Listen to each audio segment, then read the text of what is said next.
In many ways, the Mexican-American War was the war that made the United States, and yet very few people could tell you anything about it. Today on Radio Free History, we're going to pick up where we last left off and see what happens when two fairly young nations are set on a collision course. You might say an important war is a war where a lot of borders get redrawn. By that standard, the Mexican-American War is an extremely important war, and yet nobody, even in North America, seems to know about it. It's amazing how many people get it conflated with the Texas Revolution, with the Alamo, like we spoke about in our last episode. These events happened 10 years apart, and they completely redraw the map of North America, and yet it almost seems forgotten to history, or at the very least forgotten to the popular narrative. Yeah, definitely a de-emphasized part of history. I mean, think about how patriotic the Texans are. It's weird that we don't really think it'd be front and center in more of this stuff. For whatever reason, it just gets yada-yada'd when you look at American history in the 19th century. There's a civil war, and what else? And the Civil War is the greatest thing that ever happened. It's the most righteous war in the history. For anybody who doesn't know about history, the other countries got rid of slavery. It was like an act of parliament in most cases. Yep. But the Americans needed to kill 2% of their population to settle their racial disputes, and I'm glad the Americans have settled their racial disputes. Yeah, it paid off. Can you imagine if there was still racial strife over this? Geez, those 600,000 people would have died for nothing, right? Yep. At the end of our last episode, we were talking about Antonio Lopez de Santa Anna. For 30 years of Mexican history, this guy was always in the room whenever something interesting was happening. When there was a government change, whether it was democratic or otherwise, he always seemed to be involved in it. When there was a war, he was a general on the front lines for all the wins and for the losses. We cut the last episode right after one of his more ignominious losses, which is when he lost Texas. Just as a little bit of a recap, when we last left our hero, he had just lost at the Battle of San Jacinto, and who knows what actually happened, but at least according to Texan popular folklore, Santa Anna was in bed with a local concubine, and he was literally caught with his pants down, and she became known as the Yellow Rose of Texas. So we're going to pick up right there. Whatever actually happened, Santa Anna signs the Treaty of Velasco, which recognizes Texan independence. And remember that Santa Anna is still technically the head of state of Mexico, which means that his signature means something on this piece of paper. At least, according to the Texans, it means something. Can you imagine jumping Biden and stealing his wooden leg or something? Oh, we're gonna get to that. Sam Houston takes the treaty to Andrew Jackson, who recognizes the Republic of Texas as an independent country, and Santa Anna slinks away to Mexico City, humiliated, claiming that the treaty was signed under duress and thus null and void. Texas, before this treaty even before this treaty had been signed, had always extended as far south as the Nueces River. But the treaty that the Texans had forced him to sign, it claimed everything north of the Rio Grande. And if you look at a map, this almost doubles the size of Texas. You got to be very careful. Negotiations are about details. Yes. So this creates a disputed zone. As time goes on, the Mexicans realize they're never getting Texas back, and it's culturally American anyways. But they never want. They're not too happy about conceding this large disputed area, which it's as big, if not bigger, than the part of Texas which they recognize as an independent country. So an inch, they take a mile. Yeah. So just to draw the picture here, the disputed zone, you probably look up a map of it on Wikipedia or something, but it contains parts of what is now New Mexico, Oklahoma, Kansas, Colorado, and Wyoming. So it's not an insignificant tract of land. Texas won't be incorporated into the United States for another decade, and this disputed zone, it's large, but it's sparse, at least as far as Mexican citizens go. It's still full of a lot of Apaches, Comanches, and other Indians. But you don't have a lot of people in this area that are terribly loyal to Mexico City. But that said, you don't get a land dispute this large without a bit of friction, and it's going to put the United States and Mexico on collision course for a war. It's not going to happen for another decade, but it's going to happen. So at this point, let's just take a step back and try to draw out the map of North America. It is starting to take shape, at least a little bit more than it was at the beginning of our last episode. But it still looks very different than it does today. Mexico still stretches as far north as California. The United States stretches west to the Louisiana Purchase lands, but a lot of this territory is unincorporated. At some point here, Florida had been peacefully purchased from Spain, so Florida has now become part of the United States of America. Good. A day that would live in infamy. Well, Florida, man. Yeah, it's an interesting part of the United States, Yeah. I'll tell you. Yeah. If you're beautiful, you move to California. If you're crazy, you move to Florida. Crazy and poor. Yeah, crazy and poor. That's If you're crazy and rich, you move to California too. Yep. Alaska still belongs to Russia at this point, but the north part of the continent is split between direct British colonial rule and British business rule by way of the Hudson's Bay Company. The Hudson's Bay Company was kind of similar to the British East India Company. The British told a corporate interest, go do whatever you need to with the land and our military will back you up if you get into any trouble. But the Hudson's Bay Company is what administers what is now most of Canada. There is also a large disputed area that stretches from the northern border of Mexico, i.e. California, all the way up to Alaska. And this is called Oregon. It contains not just what is now Oregon, but most of the Pacific Northwest and large parts of what's now British Columbia. This region called Oregon is not claimed by anybody at this point. The British and the Americans kind of have a gentleman's agreement with each other that each side's fur traders can go into this Oregon territory and it's not going to start a war over disputed land. But at some point, this territory is going to need to be either handed to one side or the other or else divvied up. Within 20 years, though, the borders are going to look like more or less the modern-day borders of North America. So, what happens? So I'm going to Quentin Tarantino this a little bit, and we're going to focus on 3 parallel storylines that are all occurring concurrently. I may have to jump a little bit between some of these storylines because they all affect each other. The first one of these storylines is just a direct continuation of our last episode. We're going to continue the storyline of Santa Anna's life, his many wins and many losses. Santa Anna's not the king of Mexico, but Mexico is certainly a pot of intrigue, and every single major event in Mexico seems to involve this guy. So there are certainly other political figures in Mexico, but following Santa Anna's storyline is a pretty good proxy for what goes on with that country, including the dysfunction and the intrigue in political circles. The second story we're going to look at is the story of the American star rising as Mexico's star falls. We called the last episode Going South as kind of a clever play on words because Mexico certainly devolved from a functional member of the Spanish Empire into a much less than functional independent nation.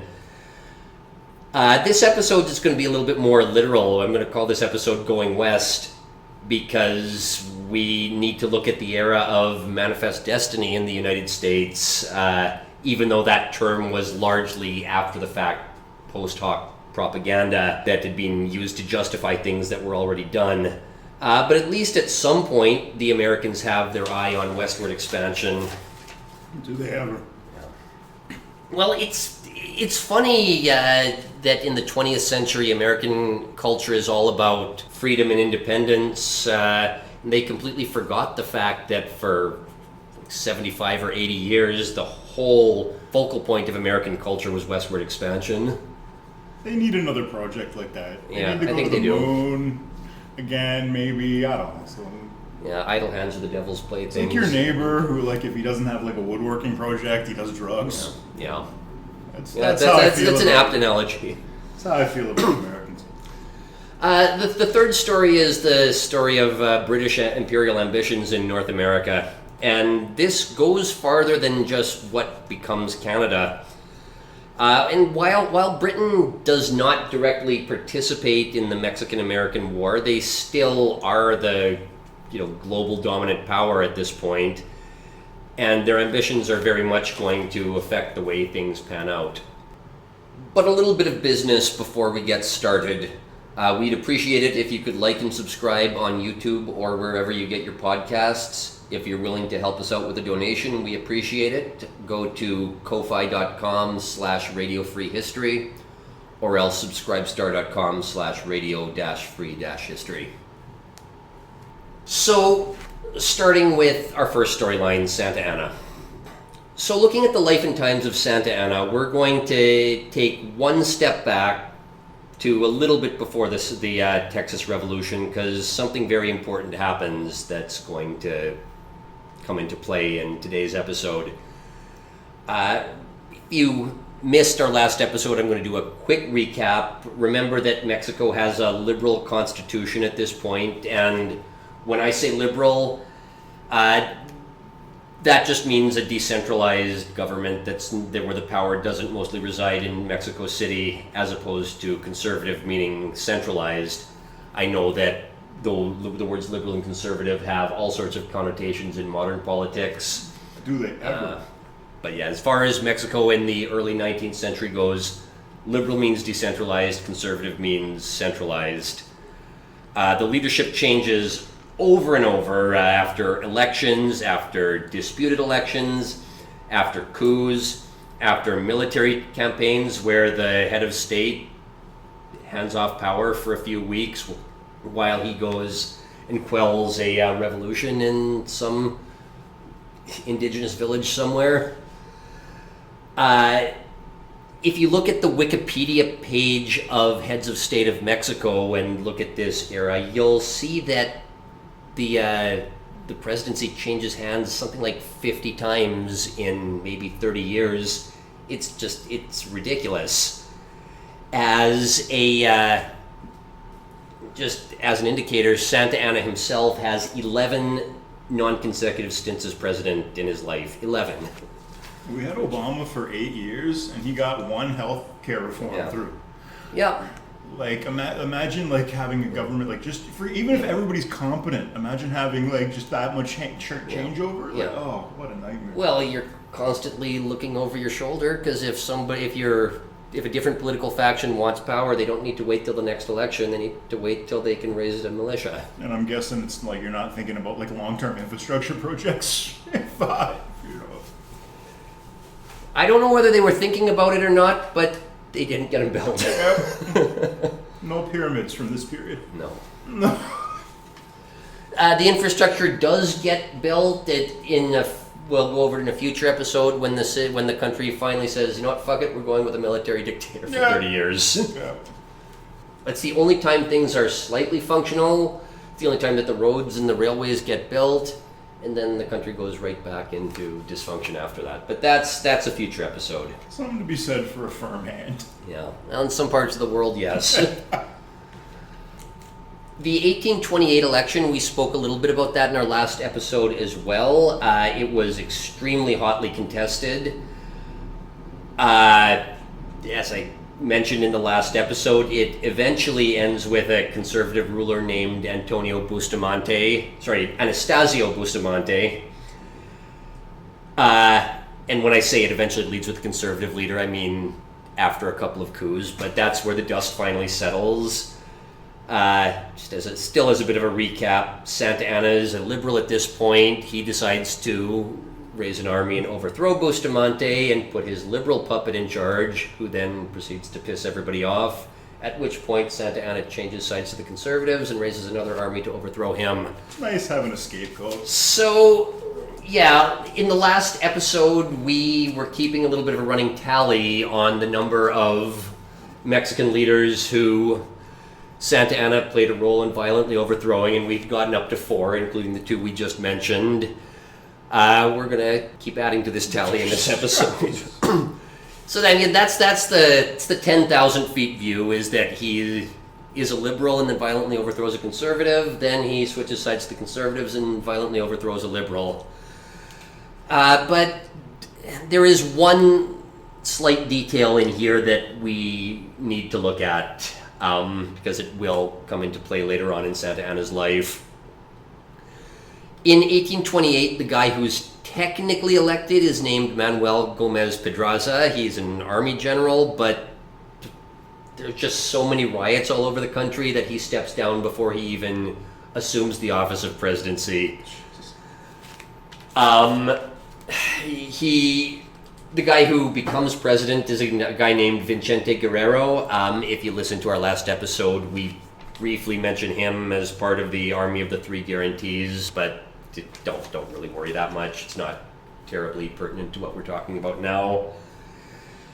You know, Santa Anna sees turmoil in the street, so what does he do? He, raises a bit of an army and decides that it's politically advantageous to make use of this violence that's going on anyways. And I guess I'm going to count Pedraza as his 5th person that he violently overthrew. Even though technically speaking, Pedraza wasn't a leader, he got overthrown after the election, but before. Yeah. I think Pedraza does become a presidency later on in his life, because Mexican politics just are a total revolving door. This pendulum just swings all over the place south of the border. Yeah, so this Pedraza guy, he does win the election, but he flees into exile, first to France, second to, I think, Pennsylvania or something, and this is how we end up with this Guerrero guy as president and Bustamante as VP, and then this Guerrero guy eventually steps down, and that's how we end up with Bustamante in charge. Mm-hmm. But as part of these riots, the people, they storm a prison. They overrun a market in Mexico City called the Parian, and it's full of luxury goods and foreign merchants. And one business that gets destroyed is a pastry shop.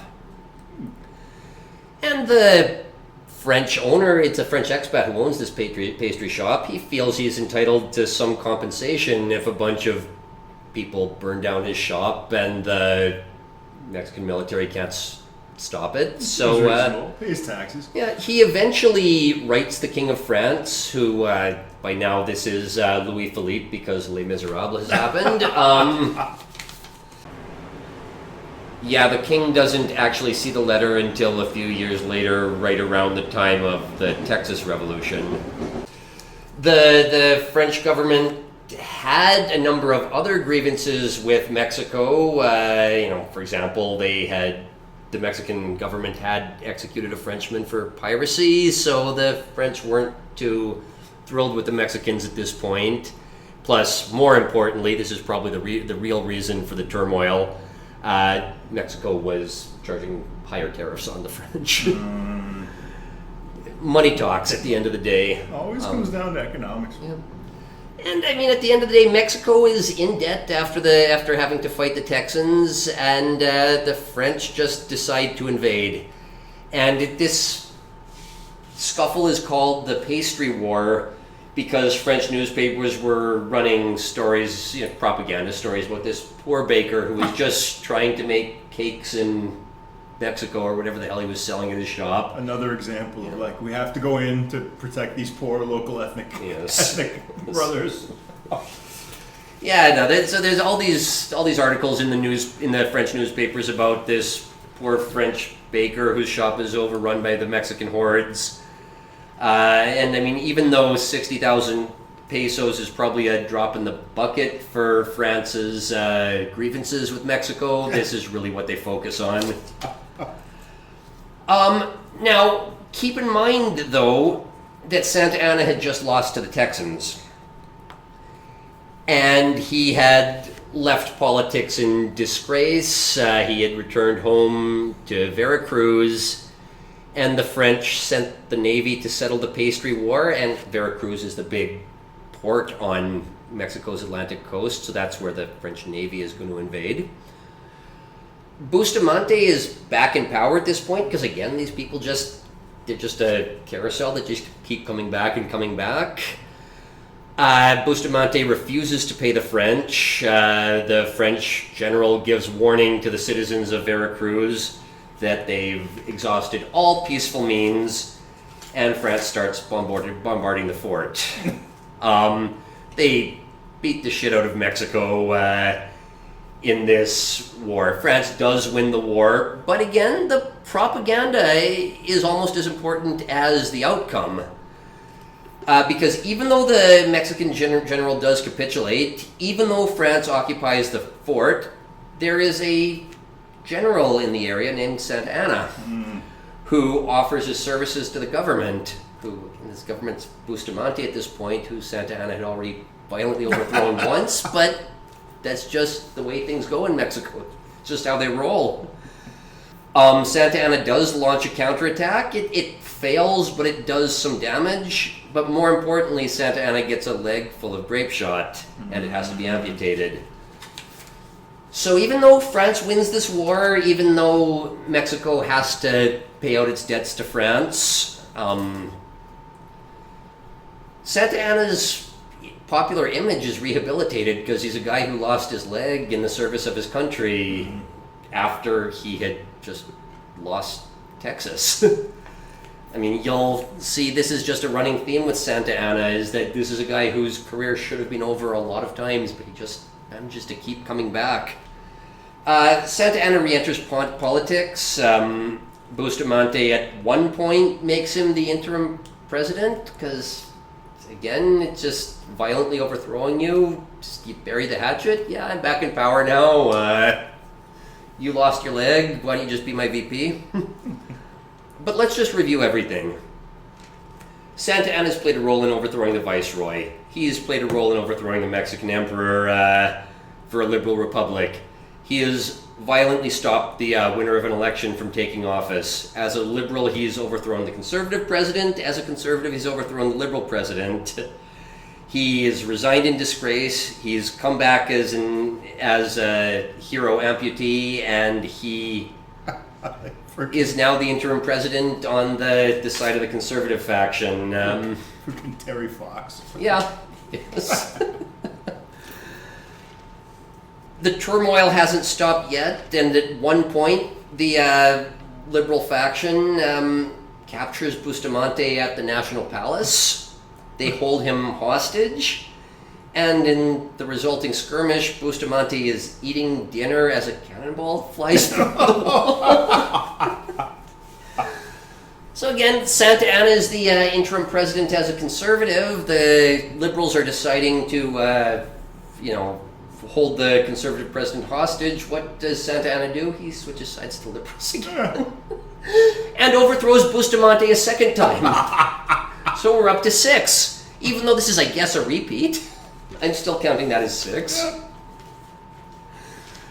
So it's 1841. Santa Anna's in charge again. He's one leg less than he was before, but whatever. He's back in charge of the country. He's back on the side of the liberals. But this is kind of like when Elvis decides to start wearing the cape, or when Michael Jackson starts inviting Macaulay Culkin over for a sleepover. This is when his mind starts going a little weird. I was going to say drugs, but... I haven't read anything in history books about narcotics, but there's a very good chance. I only got on the painkillers after my amputation.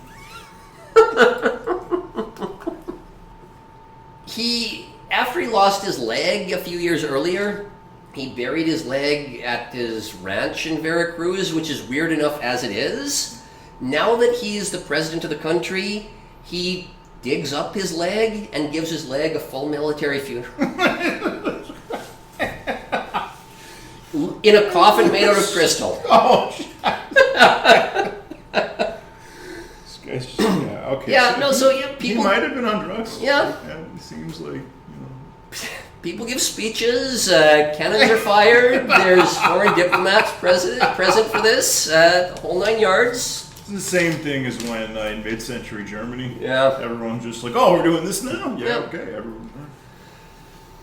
Maybe it's drugs, maybe it's just he's realized at this point that Mexico needs a strongman. I don't know. Dictators get loopy. Yeah, he does. They just. Well, he starts demanding everybody refer to him as His Most Serene Highness. And Mexico is still technically a republic / democracy / whatever you want to call it. But he said, no, you're going to call me His Most Serene Highness. So I've seen a little bit of this when I was doing like high-end celebrity stuff. Once a year in Toronto, there was a film festival called TIFF, Toronto International Film Festival, and celebrities come here in 2 weeks, and it's just like when a hurricane goes through, Florida, and everyone becomes a contractor. Every bouncer becomes a security, bodyguard for these people, or ends up working at venues that these people come through. And when you reach a certain level of fame in Hollywood, you end up with an ecosystem of people underneath you whose only job is to keep you happy. Mm-hmm. And it's like that's when you end up with like Michael Jackson going on. I'll just explain to Oprah that I just sleep with the kids and it's not sexual. I'm just an unconventional babysitter. Exactly. And someone said, "Great, Michael, we're gonna set this up." That's great. So imagine being like running a country. I can only imagine it's like the same kind of like feedback loop where it's just your behavior. There's no check on your behavior, and you just go nuts. Oh yeah, he goes totally nuts. Like statues are made of him. He starts demanding tribute from the local governors. At the very least, he's had how many stints as president by this point? He's just trying something new. I guess you can't fault a guy for trying something new when it hasn't worked the first 4 or 5 times. I don't know. But this only lasts a few years. He makes a few more poor decisions. First, even though you have this large disputed zone between, that's claimed both by Texas and by Mexico, and I guess strictly speaking, the U.S. government recognizes as part of Texas at this point. Santa Anna decides to send an army into the disputed area to massacre 36 Texans. It's called the Dawson Massacre. But he just doesn't take any land from it. He just sends a message with it. Like, he says, no, the disputed land is still ours, which is, okay, fine, but maybe, station your military. No, he just executes a bunch of Texans just as a dick-wagging thing. You control the land. Yeah. I control the land. Another thing that happens shortly after this, though, is that the Texans decide that they want to send a message back to Mexico as well. So you have a small group led by a guy named Alex Somerville. He decides to push over the Rio Grande into the undisputed Mexico territory in Guerrero. They do take the town, but they can't hold it. Sam Houston, we talked about him a little bit last time. He's I don't know if he's the governor or president. I can't remember what the title is of the independent Texas Republic. He says, you guys have made your point, so please get the hell out of there before you saw what they did at the Alamo. Get the hell out of there before you get into real trouble. And half, maybe slightly more than half of them, heed this warning and turn around and go back into the safety of Texas. But this is a group of Southern Americans, and it's not just that they decide to hold this town in Mexico. They decide to push farther in. It's like Blood Meridian. Well, they get to a place called Ciudad Mier, literally mere city, they enter the city and they're promptly surrounded. Yeah. And remember, the Alamo is still fresh in everybody's mind, so they promptly surrender. The Mexicans take something like 200 people captive, and they're marched towards Monterrey. But again, 200 of them are captive. Something like 180 of them decide to run away, see if they can escape. But Mexico's a desert here. Yeah. It's not really a place you really want to be running away into. Yep. So of 180 who run away, something like 175 of them are captured. And Santa Anna is still leader at this point. People haven't gotten tired of his shenanigans quite yet. And he just orders all of these people killed. But the local governor says, Antonio, these Texans are a pain in the ass, but I'm not executing 200 prisoners of war in cold blood. I'm Mexico, this is Mexico, but even some things are too far for us. Cartels aren't in charge Yet. Britain, again, like I said, they still are the world hegemon and they want to play mediators, so they step in to try to mediate this dispute. They come to a compromise that, okay, we're only going to kill 10% of these Texans. Oh, that was. So- I would love to have been a fly on the wall during that negotiation.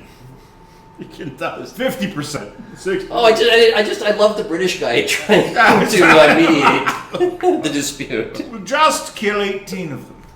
Yeah. I'm sorry, 36 of them. No, 18. It was 18 was about 10%. Oh. Yeah, that's about the number. So they literally blindfold the POWs, tell them to reach into a bowl of beans, 159 of which are white, 17 of which are black, and execute the 17 people who pull a black bean out of this. Comes down to beans. Yep. Apparently, one of the Texans had a line, something like, "I've never lost a contest in my life," after he pulled a black bean. So, at least the South is populated by the Scottish and Northern English people who, were known for their gallows humor in World War I. I guess makes sense that they would have the same sense of humor here. If you live in next door to the Apaches, you've got you've made peace with your mortality. Yes, you do. Yeah. Did the Americans start this? Yes. Did the Americans need to push into Mexico? No. Did they ignore the command to turn around and get the hell out of there? Yes. Did they try to escape by running into the desert? Yes. Did the Americans negotiate this outcome? Yes. But the Americans are still going to use the imagery of this black bean incident in their propaganda when they go to war with Mexico a few years later. Like you said, you'd love to be a fly on the wall, imagining this happening. There's something very visceral about reaching into a bowl of beans and hoping that you don't get a bullet in the back of the head. Mexico is Mexico. You have other states that are declaring independence, and Santa Anna jails his dissenters, he jails his journalists, and he also is kind of unpopular because he marries a 15-year-old. You can see that before the Reconquista, there was a lot of Arab blood mixed in. You can almost see a parallel here in the dictators, the modern Arab dictator. This guy. Oh yeah. Maybe humans are just that predictable. I don't know, but yeah, I think the Arabs controlling your country for 600 years is going to leave a shadow in your culture, whether you like it or not. Mm-hmm. After the pressure gets too much, he steps down, he flees. He is eventually captured by a bunch of indigenous people who turn him into the authorities. The authorities, for whatever reason, don't execute him, but they do exile him to Cuba. Mm-hmm. And also to kind of put a button on this story, Mexico City, as it descends into riots in this power vacuum, people dig up his leg and drag his leg through the streets to the point that there's nothing left. It's like, I would have loved to have been, because clearly a group of people decided to do that together. Oh, yeah. I'd love to have understood Spanish and to have been there when they were figuring out what they were going to do. We dig up his leg! And then we drag it through the streets! And what point is that going to make? We're drunk. Kill the Stringo! Yeah. Yep. Fuck him, man. So yeah, Santa Anna's come and gone again, and his story's not over yet. I mean, it's only 1845, and the Mexican-American War is going to kick off in 1846. But we need to leave our hero's story here for the time being, and we need to examine what the British have been up to this whole time. So let's take a look at the state of the British Empire in North America. You have Rupert's Land, which is essentially the drainage bay of Hudson Bay, and the British have given the Hudson Bay Company a charter to be the exclusive fur traders on this land. You'd had the 7 Years' War with the French, and by 1791 there are 6 colonies remaining. Upper Canada, Lower Canada, New Brunswick, Nova Scotia, Cape Breton, St. John Island, and Newfoundland. I guess that's 7, not 6. In 1784, Russia had established a settlement in Alaska. And if you've played a game of Risk, you know that you go from Kamchatka into Alaska. This is exactly what the Russians are doing at this time. I want to know what these guys did to piss them off to the point where they got sent like past Siberia. No, keep going. Yeah. They pissed off a commissar. Something. Yeah. I guess it was before the communists. It was still the Tsar, but they upset yeah. somebody. I know my people. In 1814, the Treaty of Ghent, which is the peace treaty at the end of the War of 1812, it essentially establishes the 49th parallel, which does cut off a little bit of Rupert's Land, but it essentially establishes the border between what's now, say, Manitoba and North Dakota, right? A godforsaken place that nobody wants to go unless they have a very good reason for it. I mentioned that there was this territory called Oregon. In 1818, the British and the Americans essentially make a gentleman's agreement that if the British see American fur traders there, that's not going to start an international incident. If the Americans see British fur traders there, it's not going to start an international incident either. They'll have to figure out at some point in the future how to divvy up this land. But at least as of the year 1818, they agree that for the time being, neither one of us has... we both have access to this territory, but neither one of us claims it. Can do business. Yes. Like I said, it stretches from... Again, Mexico hasn't declared independence yet at this point, so it's still New Spain. But this Oregon territory stretches from the north of New Spain all the way up to what's now the southern tip of Alaska. In 1821, the British grant the Hudson's Bay Company the exclusive rights to essentially all the rest of the unclaimed territory, called the Northwest Territory. Ah. Yep. At this point, essentially all of the continent is either claimed, whether by colonial rule or company rule, with the exception of this Oregon Territory. Okay. In 1825, the British sign a treaty with the Russians, and that just establishes the borders of Alaska where they are today. Here's where you see how much weight the Monroe Doctrine truly has, because the Americans, it's technically their foreign policy that if any European powers want to negotiate stuff in the Americas Americans need to have a say on it. But they just don't have the strength in 1825 to interfere in the British business with the Russians. That will change in the future, but not for several decades. This establishes Britain's presence on the continent. You know, long story short, They are the world's dominant power, and they claim a whole bunch of land. They just want to claim as much land as they can while it's still up for grabs. But they don't really want to fight over it if they don't have to. After the War of 1812 is over, that's pretty much the British being finished fighting in North America, other than like some shit with Louis Riel in the 1860s, but who the fuck cares about Louis Riel?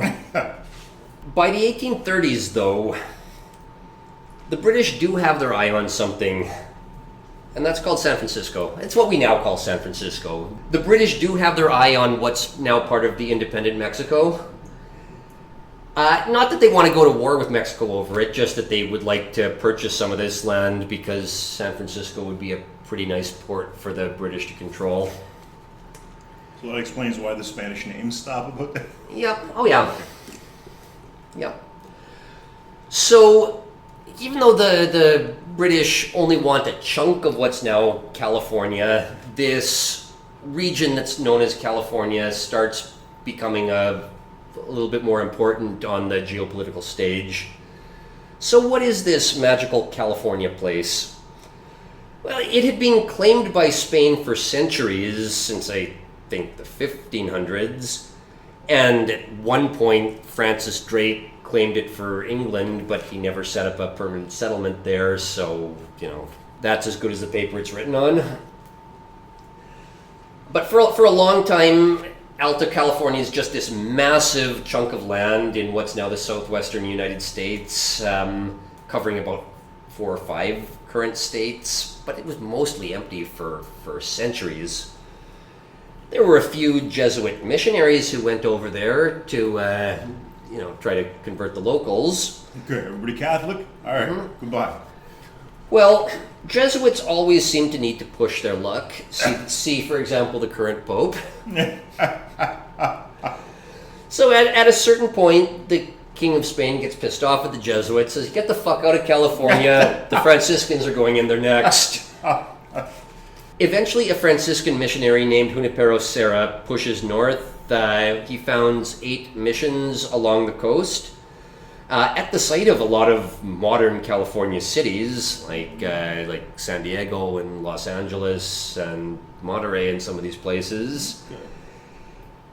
So California, you can kind of say it's settled in the 1770s under this mission system. 1770 really isn't that long before what we're talking about here. The road that connects all of these missions, it's called the Camino Real, or just the Royal Road, or the Royal Thruway, whatever you want to call it. It's finished in 1823, so this is right after Mexican independence. So what exactly was happening at all of these missions? Well, the first priority is, of course, you want to convert the locals. And they do this by allowing the locals to live on the property in exchange for a bit of physical labor.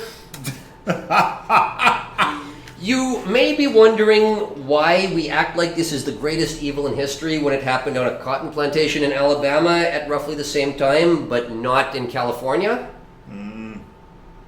Yeah, I'm wondering that too. But yeah, the indigenous help, they call them the neophytes. Okay, yeah, it's biblical. Yeah. Now, the missions were quite productive.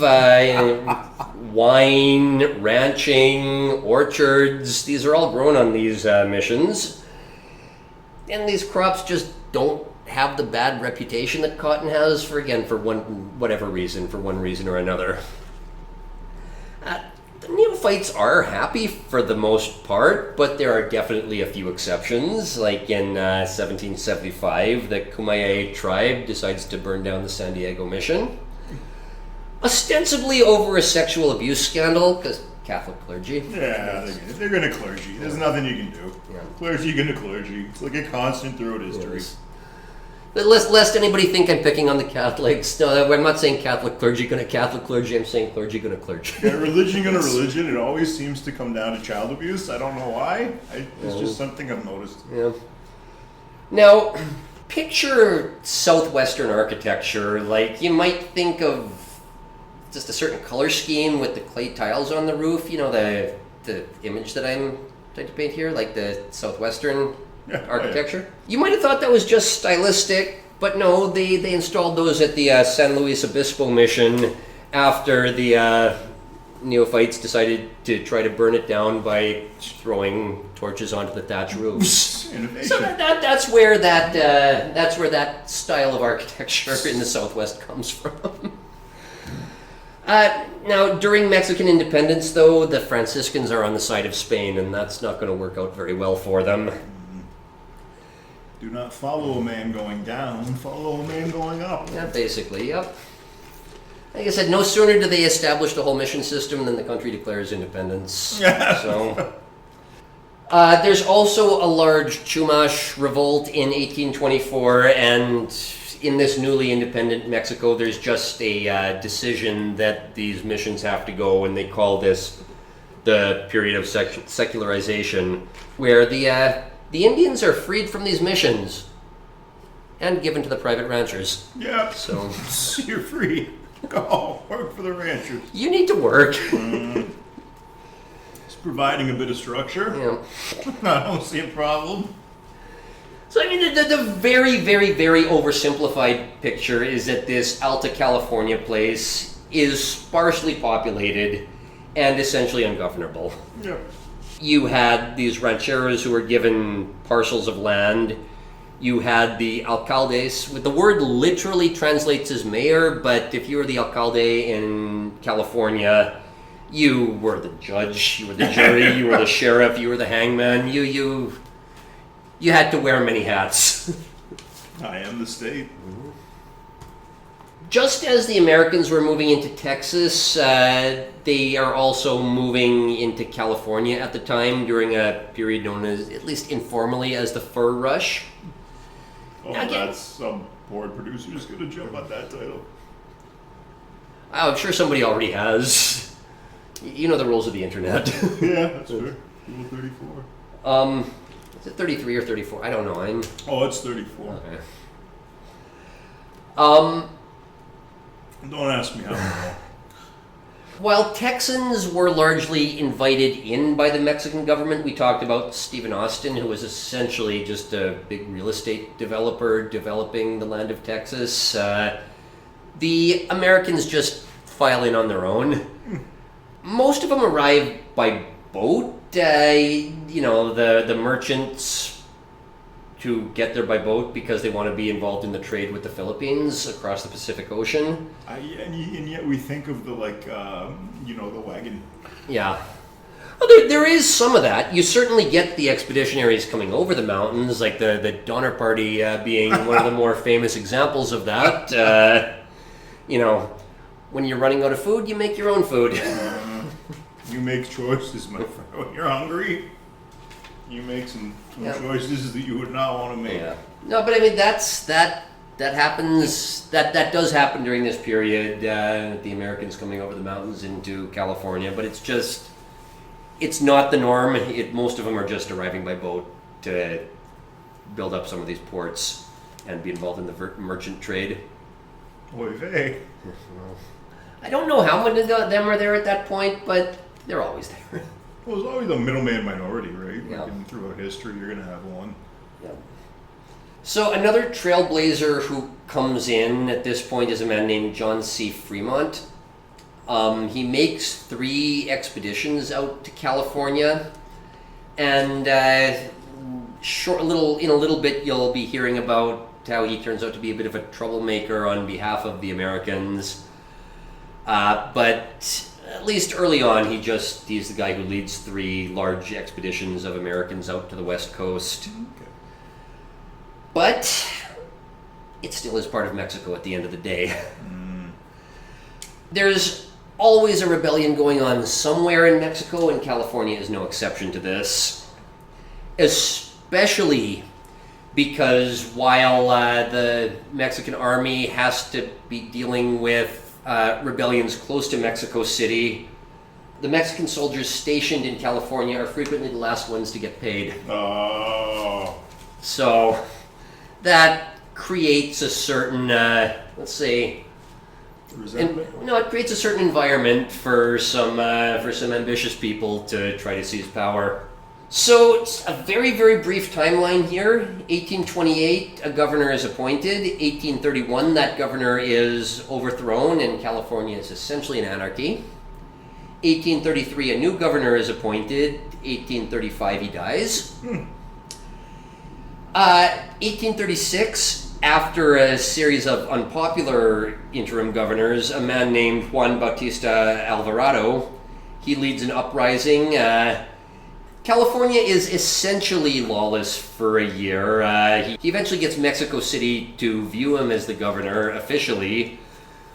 But again, Mexican politics are not like modern politics. Even though they agree to view him as the governor, that doesn't mean they're going to stop raising armies to send them in to overthrow him. Yeah, it doesn't mean we're going to be governable. Yeah. So between 1836 and 1846, California is de facto independent. You might even say it's anarchy. Like now. Yeah. California even has its own flag at this point. The Texans call themselves the Lone Star State because of their Bonnie Blue flag, which is just a blue flag with a one star on it. The Californians have essentially the same flag, only in a different color. Like I said, Mexico does appoint an official governor to try to overthrow Alvarado, but Alvarado holds on. The Mexican government sends in a general named Manuel Michel Torena. He tries to take Mexico by force. Mexico officially recognizes him as governor, but if he can't hold it, it ain't yours. Yeah. And this is when Britain is sniffing around, looking at potentially buying a large chunk of this land for itself. Okay. At the end of the day, California is gigantic, sparsely populated, and essentially lawless. They haven't discovered gold yet. It's a pain in the ass for the Mexicans to be holding on to this area. And the Americans are filing in, in waves with their English language and their Protestant religion and their ungovernability as well. So holding on to California is becoming less and less of a lucrative prospect for the Mexican government. In 1840, Alvarado, he tries imprisoning foreigners for not learning Spanish and not converting to Catholicism. In 1842, there is actually a miscommunication, and one of the American admirals, one of the American Navy admirals who's stationed off the coast of Mexico, thinks America and Mexico are at war because of a miscommunication, and he captures the capital of California for them. So... Oops. He did a reverse Putin.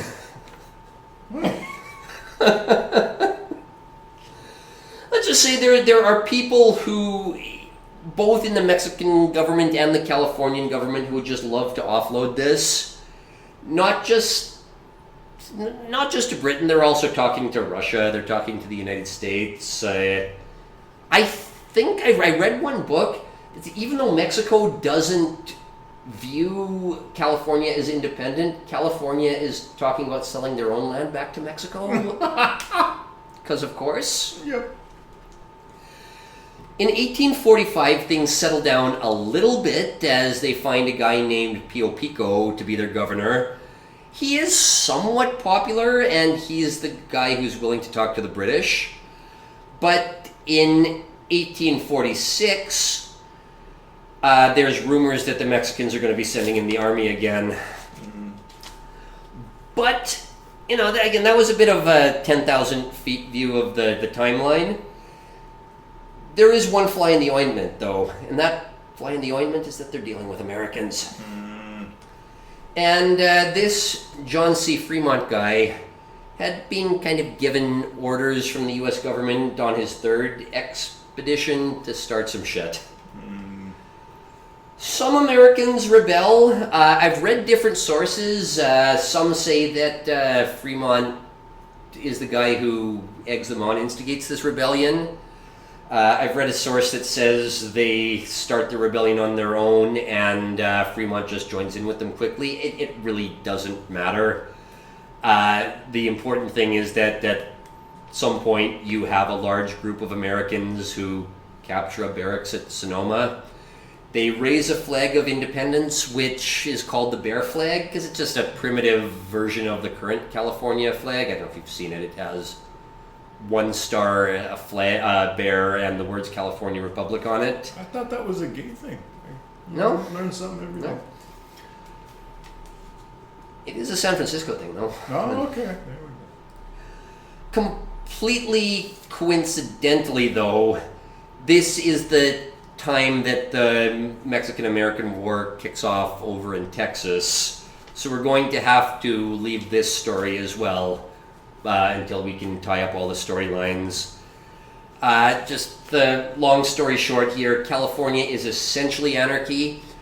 Britain is making an offer to buy at least the northern part of the region, which contains San Francisco, or at least what's now San Francisco. Britain is very, very clearly making a play for the Oregon Territory by doing this. It's only if they take San Francisco, it's only a matter of time before they say, you know, we have Vancouver Island, we have San Francisco Bay, why don't we take whatever's in the middle? So that's where we're going to leave this and move on to our third storyline, because a faction of the United States government is dead set on westward expansion at all costs. And this is where our storylines are all just going to run into each other head on. So what is going on in the States? Well, Texas has become independent, both Texas proper and this large disputed area. Texas wants to join the Union. Again, some Texans like to think that they were independent for a while and then made a choice to join the United States after the Mexican War kicked off. That's just not true at all. As soon as Texas declared their independence, they had a vote where like 97% of them wanted statehood. So Texans wanted to be part of the United States from the second that they caught Santa Anna with his pants down. The problem is, though, that as far as the United States is concerned, Texas is a foreign country, and this would be a treaty. And treaties require 2/3 of the Senate. A few words on Andrew Jackson. He's the guy who initially said he recognized Texan independence. He had a falling out with the American political establishment a few years earlier. For the first few presidencies, essentially everybody in American politics came from the same inner circle, same group of rich families in Boston and in Virginia and probably Philadelphia and a couple of other places. And there was kind of an informal agreement that if you name somebody your Secretary of State, i.e. your chief diplomat, that means you're grooming him to be president. Okay. So Thomas Jefferson names James Madison his Secretary of State, and Madison becomes the next president. Madison names James Monroe as his Secretary of State, and Monroe becomes the next president. Oh, that's what they were trying to do with Hillary. Oh yeah, 100%. You know, okay. the Secretary of State is the person who has to network with a bunch of other foreign diplomats and knows who needs to accept the briefcases full of money. Okay. But yeah, so James Monroe names John Quincy Adams as his Secretary of State, and this brings us to the 1824 election. Essentially, all of the major parties in the states had fallen apart except for one, so there was not really any parties in the 1824 election. There were just 5 viable candidates who were all technically part of the same party. Then the 2 main ones are John Quincy Adams and Andrew Jackson. And after some House of Cards backroom shit, Adams is the guy who's chosen as the new president. Andrew Jackson, at first, he takes this graciously, thinking, okay, well, he's just going to make me the Secretary of State. and I'll be the president after that. I mean, it's the big deal. I have to wait 4 more years. Well, John Quincy Adams chooses another guy named Henry Clay. And Jackson says, fuck this, I'm starting my own political party solely for the purpose of my own political ambitions. And that party is the Democratic Party that still exists today. Wow. The reason that the Democratic Party, their symbol is a donkey, is that they called him a jackass. They said, all right, this is going to be the symbol of our party. That makes a lot of sense. I didn't know that. Yeah, so Jackson is just cut from a different cloth. He's not like some overly educated legal nerd like the first American presidents all are. He's not some guy who just cares about tweaking all the laws so that they're the perfectly written law. He becomes president, and he says, we're going to pass laws that I like, and I'm going to veto laws that I don't like. And how do you like that? According to Albion Seed, he was the first president from like Lincoln stock. Mm-hmm. Totally. You also got to remember that for the first few American elections, very, very few people could vote. Like maybe only 10% of the people were enfranchised. But after a few elections, they extended the franchise to basically anybody who had property in most states. So, you know, you won election. Andrew Jackson was the first guy to win an election by appealing to the masses as opposed to appealing to the elite. He's it's And- a primordial Trump. Yeah, 100%, 100%. Yeah, I would absolutely call Trump Jacksonian. But yeah, he's cut from a very, very different cloth.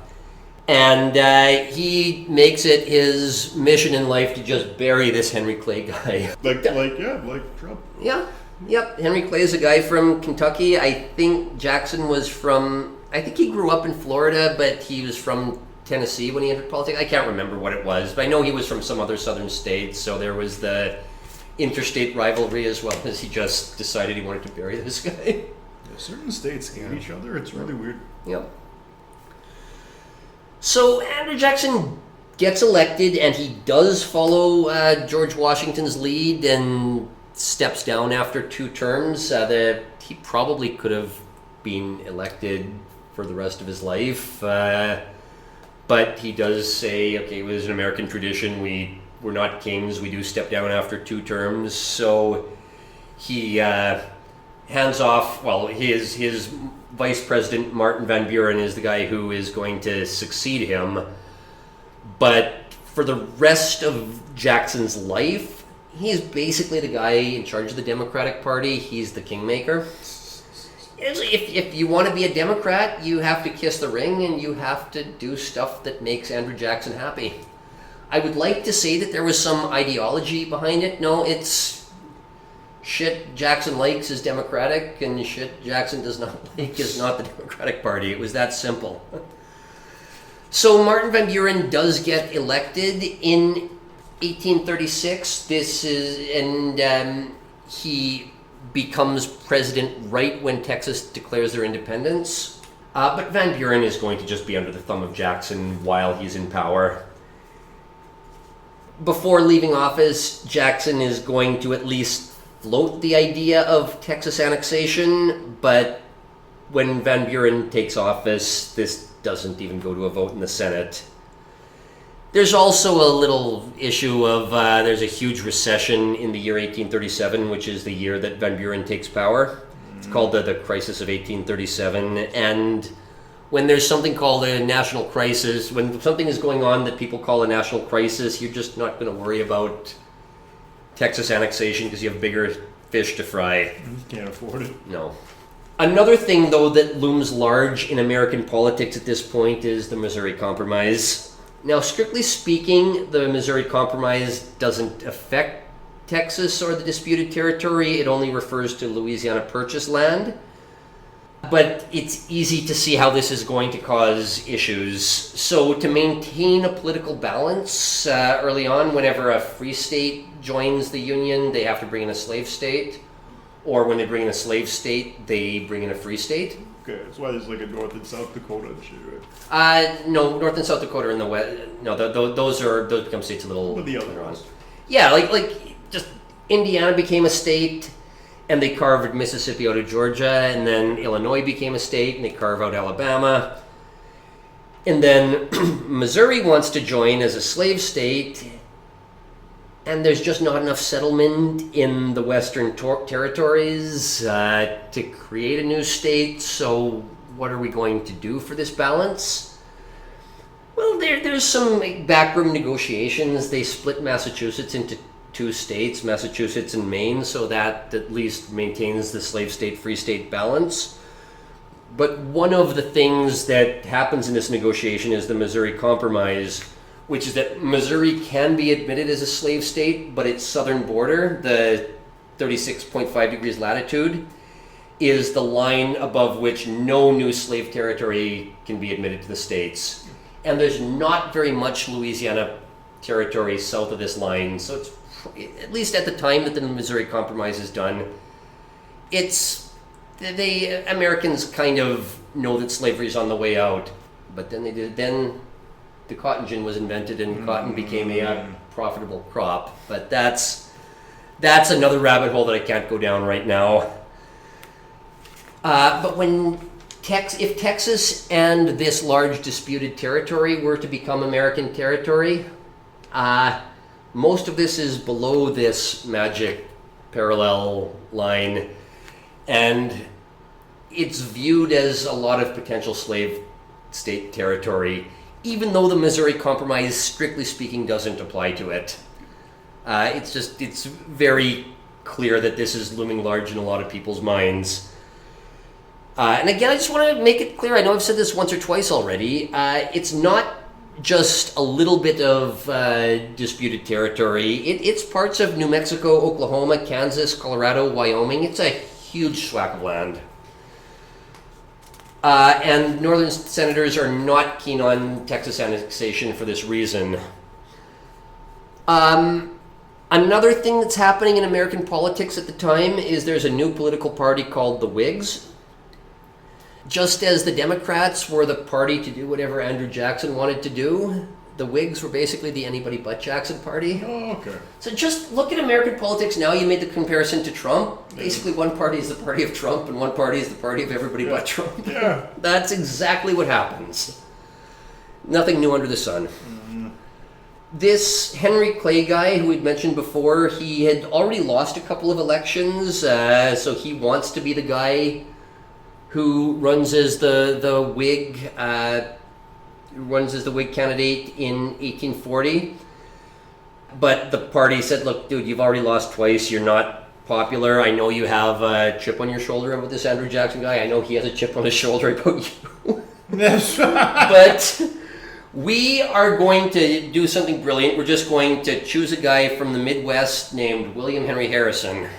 He was a military hero from some of the Indian Wars, but more importantly, just because they just want to get rid of Martin Van Buren, who is just a puppet of Andrew Jackson at this point, they don't have an official party platform. They think this is a wise move to run a guy who's respected as a war hero, but not have an official party platform. Just run on the platform, we're not Jackson. They'll try that again in our lifetimes. Well, this is the thing. William Henry Harrison is a decorated war veteran, but really nothing's known about this guy. At one point, they say he just wants to sit in a log cabin drinking cider. He's just some hillbilly from the Midwest. Now, the funny thing is, the guy is a blue blood who was born in Virginia, who just moved out to a farm in the Midwest, but that doesn't matter. He leans into this whole rustic log cabin image. So like a Bush Jr.? Yeah, exactly. They say he wants to just sit in a log cabin drinking cider. That's their mudslinging slogan against him. He leans into that, and they start selling cider in a bottle that's shaped like a log cabin. That is so American. Yes, it is. So the guy does win the 1840 election. The people who are the real puppet masters in the Whig Party, they don't know much about this guy, but they said, we'll elevate you to the presidency, but you have to promise to do everything we're telling you to do behind the scenes. You good with that? Yeah. So Harrison wins the election, goes to his inauguration, gives a really, really long speech detailing all the things that he wants to accomplish, which are really the things that all of these people pulling the strings want to accomplish. Speaks so long that he gets pneumonia and 4 weeks later dies. Well, shit. He was supposed to be the guy who was just a military guy who didn't know much about politics. He was going to take our orders. Well, that's dead, literally. So the Whigs got their puppet into the White House, and he literally drops dead within a month.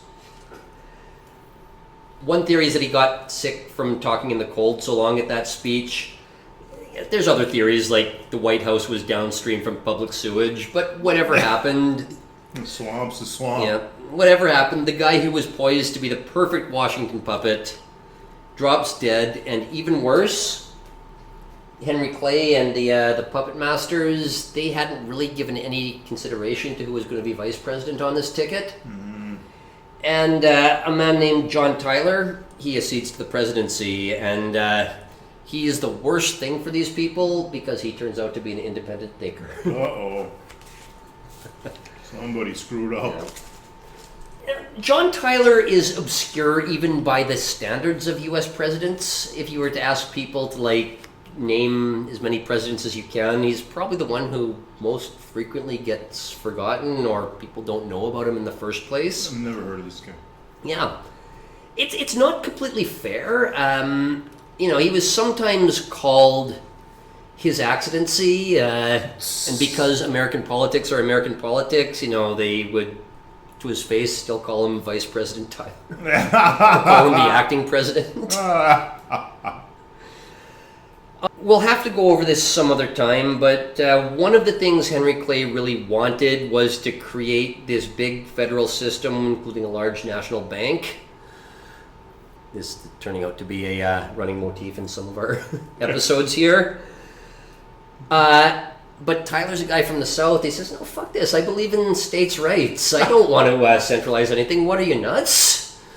So again, they go through all the trouble of getting William Henry Harrison to be their puppet. He drops dead, and they have a Southern guy who just wants to say, okay, let's get as much power into the states as they can, into the state governments as we can. I'm just thinking about the last few vice presidents and how many I would be comfortable with.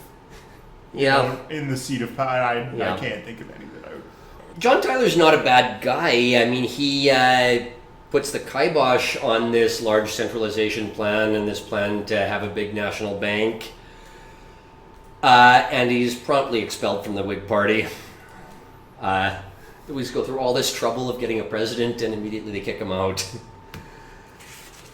But more importantly, though, Tyler is still a Whig, and he is going to spend most of his presidency fighting against the patronage and the corrupt people who Andrew Jackson had appointed.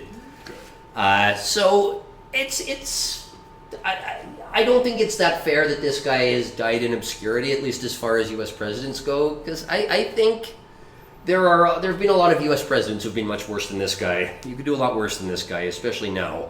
Bush Jr. God. Yeah. I'll die on that hill. Worst president ever. Yeah, me too. John Tyler has pissed off so many people in Washington, though.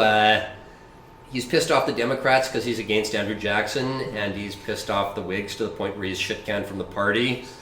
So Congress won't even allocate funds for upkeep on the White House while he's president. Just this level of passive aggression. That's how you know the guy's doing a good job. Yeah. Yep. So if this guy wants to be reelected after neither party wants him, he's going to have to do it as an independent.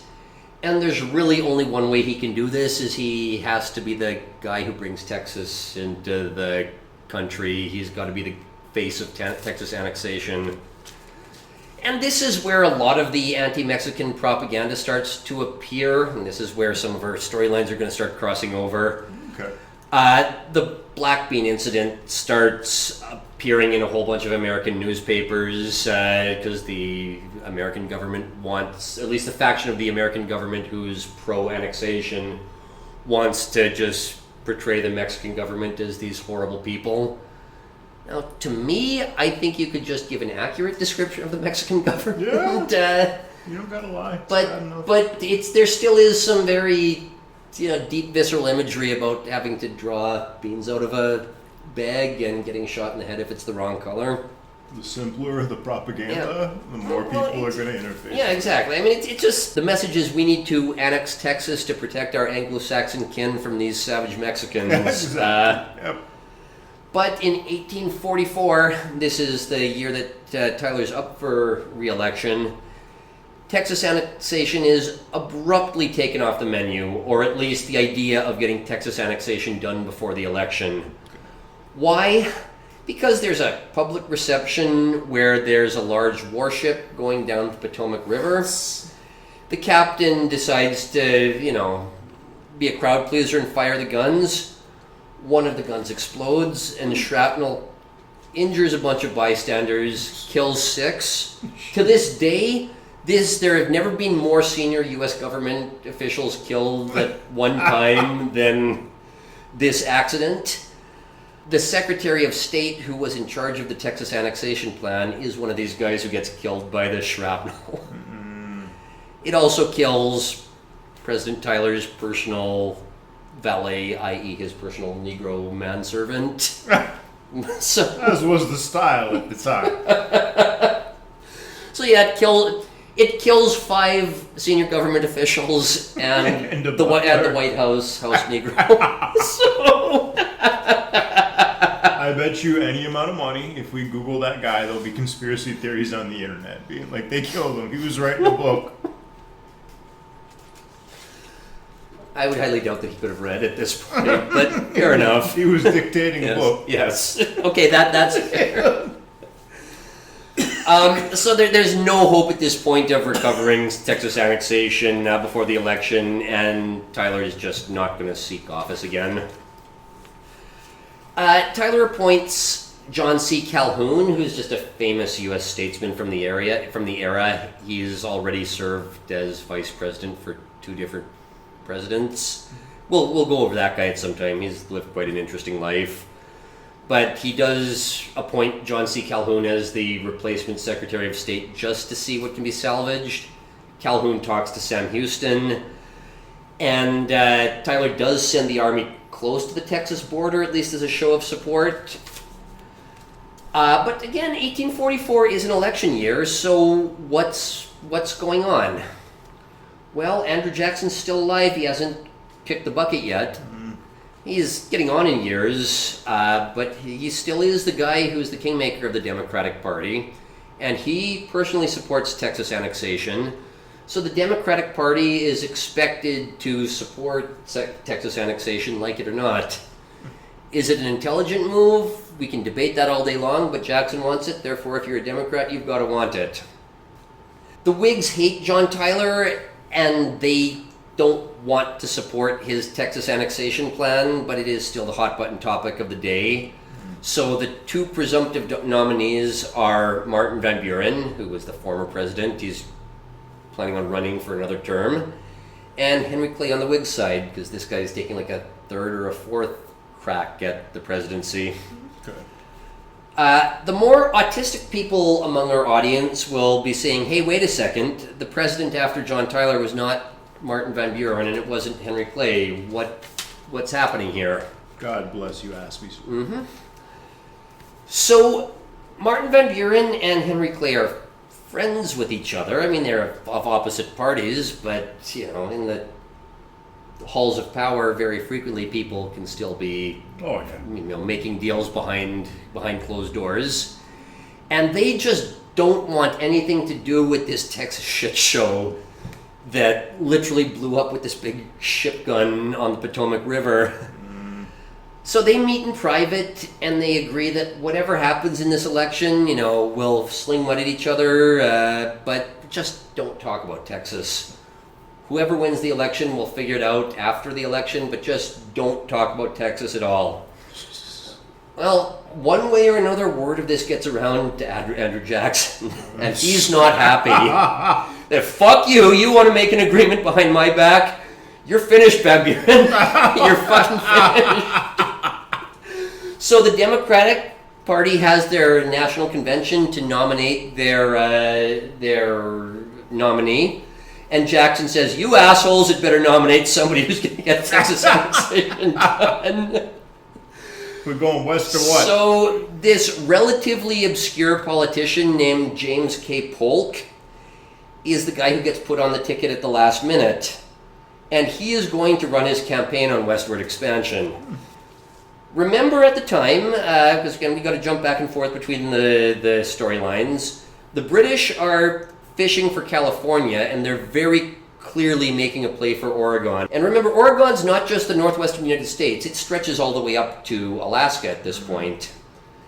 California, like Texas, is now being populated by Americans, and they're starting to get a little bit restless. And California is essentially anarchy at this point.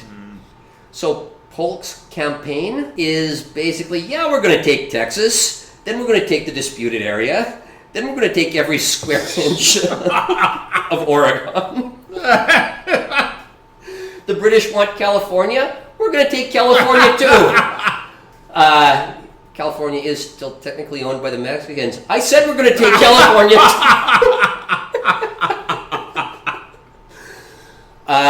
you realize this might mean going to war with the British again?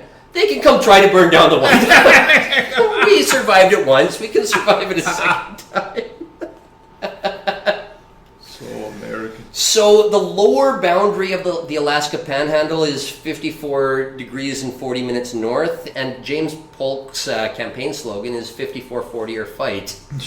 Literally, if the British aren't going to give us Oregon, we'll go to war with them for it. That is his campaign slogan. I'll kill every one of your kids. Getting this fucking territory. Yeah, I'm reminded of like the Mike Tyson's, weigh-in or presser or whatever it was, where he said, "I'm a fuck you till you love me."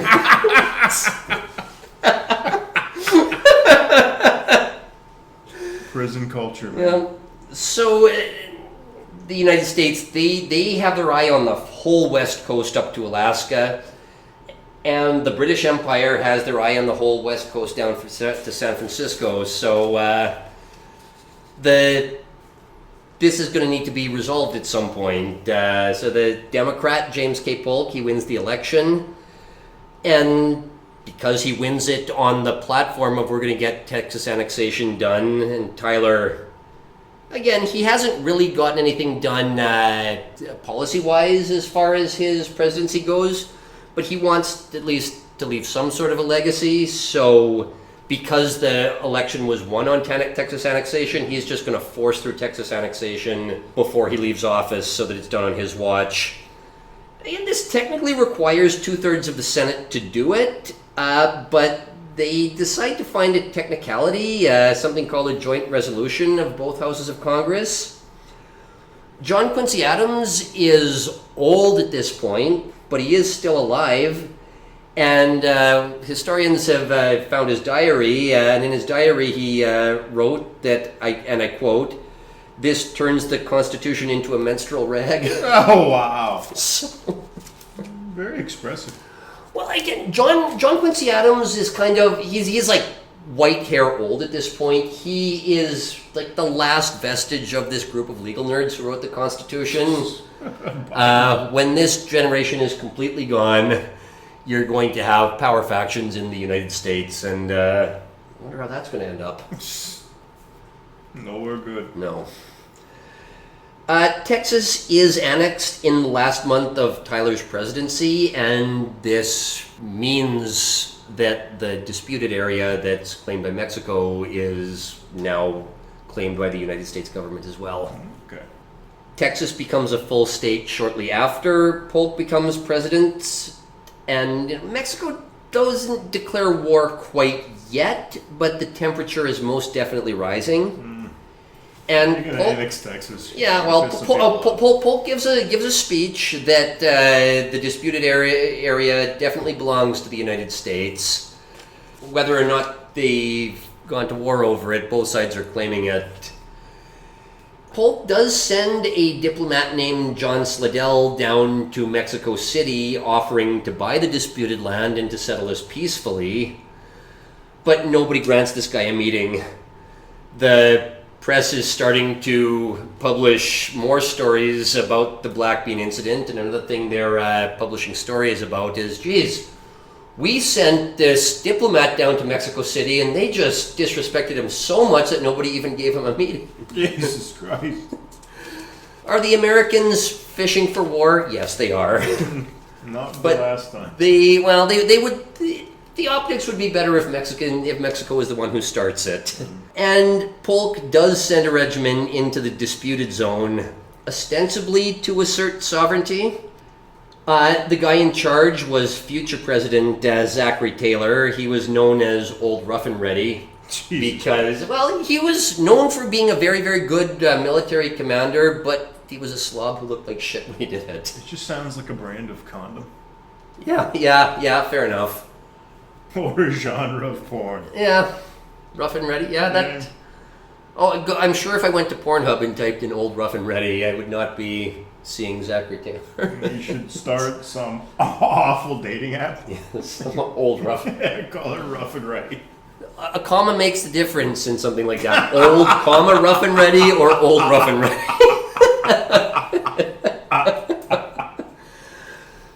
He has a young, Old Rough and Ready, Zachary Taylor has a young lieutenant named Ulysses S. Grant, who also becomes president later on. Heard of this guy?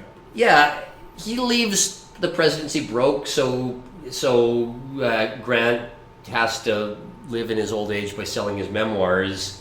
And in his memoirs, he speaks about this incident, saying, and I'm reading a direct quote here: "We were sent to provoke a fight, but it was essential that Mexico should commence it." So that's from the horse's mouth of somebody who's on the ground.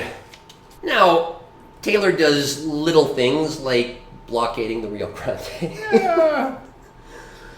But on April 25th, 1846, the Mexican cavalry does ambush an American platoon, and Polk gets his war. Taylor sends a letter to Polk saying hostilities may be considered to have commenced, and that's a direct quote as well. You know, Polk had been trying to play the propaganda game, saying, they disrespected our diplomat who went down to Mexico City to try to settle this peacefully. That was the way he was trying to convince Congress to declare war. But now that Americans being killed in the disputed area, but that was considered American soil, Congress formally declares war, and this is the famous Mexican-American War we've been talking about. And this is where I remind you guys to like and subscribe on YouTube or wherever you get your podcasts. Or if you'd like to give us a donation, it would really help us out. Go to ko-fi.com/radio-free-history or subscribestar.com/radio-free-history. So this is the famous Mexican War that I've been talking about, where all three of our storylines are going to converge. I said at the start that it's funny how few people know anything about this war, because it's essentially what draws the borders of North America to what they are today. And as I even said, people even get it mixed up with the Texas Revolution and the Alamo. This is a decade ago at this point. Another thing, you said you'd heard of some of these people I've been talking about, Ulysses Grant and Zachary Taylor and these other people. Clearly, this is an important event in American history if all of these famous names are making cameos here. But the only thing people really remember about this era is the term Manifest Destiny, which starts appearing in newspapers around this point. But it's just top-down propaganda. Nobody honestly believes that it's God's will that America reach the Pacific coast. It's, we need to post hoc justify the fact that we just picked a war with our southern neighbor. And let's just be very, very clear about one thing. This is absolutely a war of aggression on the American part. Mexico has its problems, but you can't blame them for this one. The Americans are willing to send their army into Mexico and defend whatever territory they take. So this is 100% a war of aggression. The Mexican army crosses the Rio Grande to attack the Americans at Fort Texas in the first major confrontation of the war. Taylor marches his army south, and 3 days into the war, they have the first battle, the Battle of Palo Alto. Now, we associate World War I with generals who don't realize how much technology had advanced. In fact, that's often the story of World War I. That's the story of a lot of wars. The Mexican general Mariano Arista had every reason to think he was in good stead because he had more troops, the Mexican cavalry was better trained, and they'd been dealing with how many uprisings in Mexico every time some little village, decides to cause shit. The Mexican army gets to cut its teeth a little bit farther. Professionalism was developed. Yep. The Americans, they'd had the War of 1812, they had the Second Barbary War. Both of those were 30 years earlier at this point. They'd had a few scuffles with the Indians, but this was their first real war with an industrialized nation since the War of 1812. So you might have, the Mexicans thought they should have had the advantage because the Americans were rusty, but while the Mexicans were busy putting down rebellions every 28 seconds and chasing the white people out of the country, America was building its industrial base. And the Americans show up with modern cannons. The United States takes 58 casualties and 9 deaths. Mexico takes 257 casualties and 102 deaths. Ooh, that's... So yeah, the Americans just roll in the big cannons, and the Mexicans realize they're not just dealing with another Aztec tribe, or they're not just dealing with another indigenous tribe. Much bigger guns. Yeah. There's another disaster the next day at the Battle of Resaca de la Palma, and the Mexican general retreats, but this absolutely sets the tone for the war. The Mexican general is later court-martialed for cowardice, but he is let off because What are you gonna do? Exactly. The other thing that happens at this point is that the Americans have, again, they egged on the revolt in California that I'd mentioned earlier, and the Americans are going to send a few army units right through the Mojave Desert to go meet up with these guys in California. You already have 3 groups out there. You have Fremont's expeditionaries, who were already looking to start shit. You have the Bear Flaggers, who were the ones who raised the flag at this barracks in Sonoma.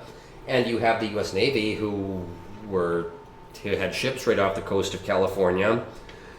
And remember, most of California is, at least most of the California population is right along the coast. So, the Yankees just make short work of the Mexicans in California.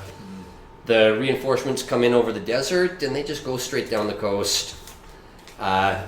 In theory, they have to capture the Mexican land that's in the middle, but nobody lives there other than a few indigenous people who don't have any, don't have any connection to the Mexican government. They could care less whether it's the Americans or the Mexicans in charge. Say la vie. Mm-hmm. Eventually, they make it down the coast. They have a couple of battles near Los Angeles and San Diego. They storm the governor's mansion, but it's empty. They eventually force a surrender treaty at Cahuenga, and even though the Mexican government doesn't recognize it, California is just too far out of the way to be bothered with what the Mexican government thinks. The Americans tell the Californians that if you return home and don't take up arms, you'll be fine. So, as far as the U.S. government is concerned, they've taken California as well. That just makes short work of that. Another thing that is going on at this point in one of our other storylines is, like I said, the Americans are trying to take Oregon. But the British are just too powerful at this point. They have they have industrial interests and commercial interests that the American merchants would love to get access to. So as soon as the war kicks off, the U.S. Secretary of State, James Buchanan, just cuts a deal with the British and says the line that we drew between again, what's now Manitoba and what's now North Dakota. We're just going to draw that line all the way out to the west coast. The British do get Vancouver Island, but that could have turned into another war of 1812. It settled at the stroke of a pen really, really quickly. And that essentially establishes what are Canada's borders today. A little bit anticlimactic. Though one thing that's not anticlimactic is that there is some unclear language in this treaty. Somebody forgets to cross the T's and dot the I's. And the language is a little bit unclear about some of the small islands offshore near Vancouver Island. Keep in mind, they don't have Google Maps, they don't have satellite imagery of the day, so they're going based on some inaccurate maps as well.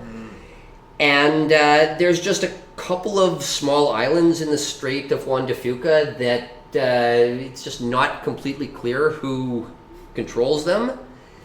And I'm jumping forward more than a decade here, but at some point an Irish farmer's pig wanders onto his neighbor's farm and the neighbor shoots the pig.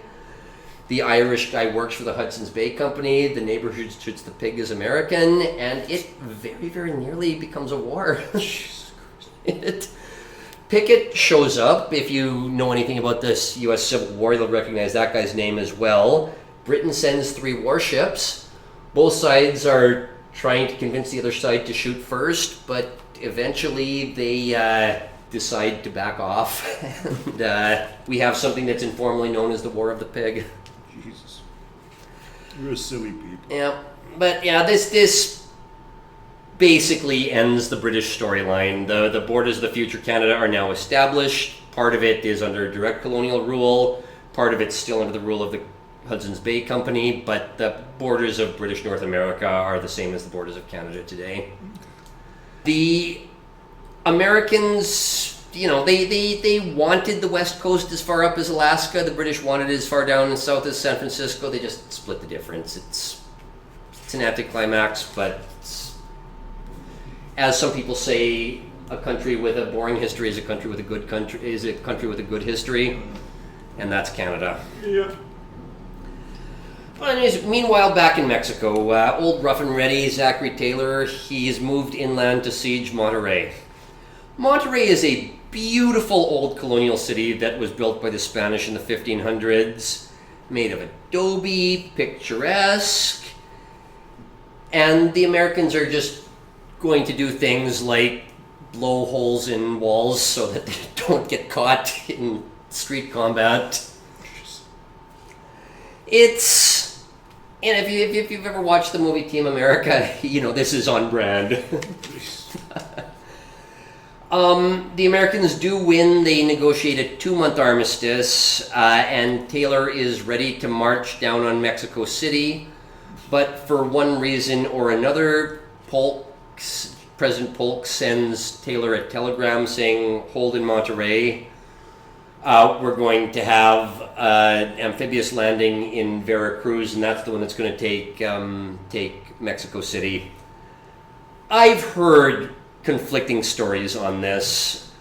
I've heard that this is pure military strategy. I've also heard the fact that Zachary Taylor is a Whig and Polk is a Democrat, and he doesn't want this one Whig general to get all of the credit for this war. Is this true? Who knows? Who cares? But it's it's one of the quirks you have to deal with when you have a Congress in charge as opposed to King calling the shots. Whether it's politicking, whether it's genuine military strategy, Polk is going to send another general named Winfield Scott into Veracruz. Now, as Zachary Taylor was old rough and ready, Winfield Scott is known as Old Fuss and Feathers. Jesus Christ. Yeah, I'm sure that's a porn star name as well. The innocent time. He's known for his pomp and circumstance, and he's known for, having, just as Taylor's known for dressing like a slob, this guy's known for, his uniform being absolutely on point.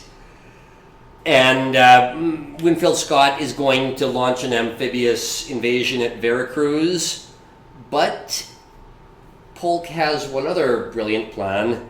He's going to send a delegation down to Cuba to talk to a Mexican guy named Santa Anna who's living in exile. And this is where this guy's storyline comes right back into it. Eat your heart out, Quentin Tarantino. Polk tells Santa Anna, you're really good at one thing, and that's overthrowing the Mexican government.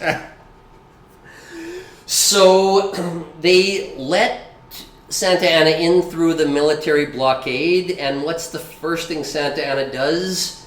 Is he says, fuck the Yankees, I'm going to raise another army and start attacking Zachary Taylor.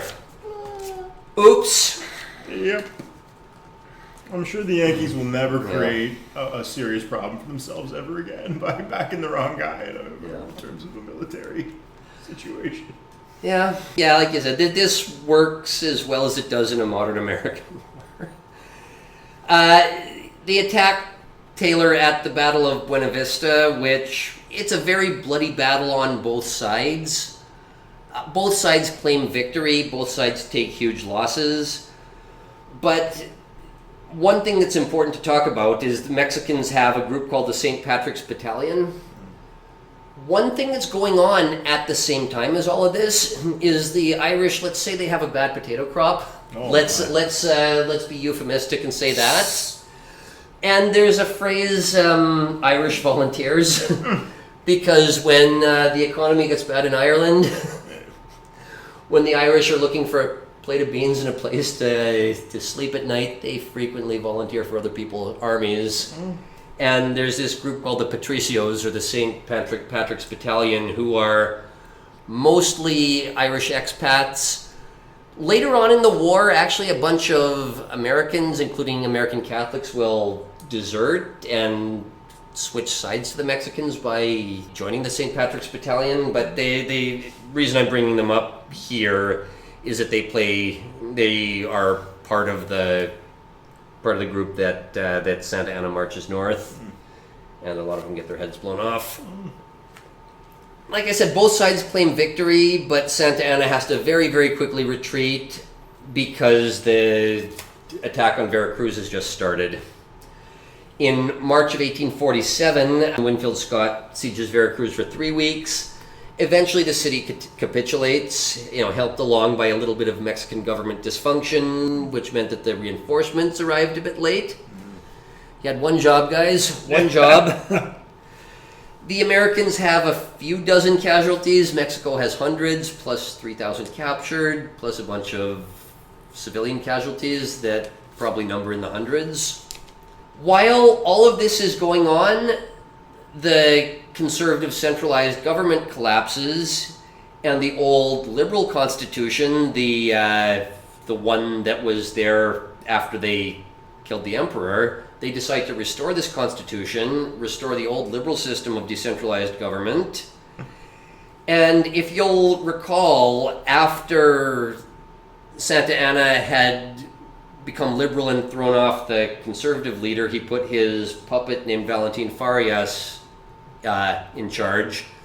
Valentin Farias is going to end up back in charge of a new Mexican liberal government, and Santa Anna's going to overthrow him again. 7.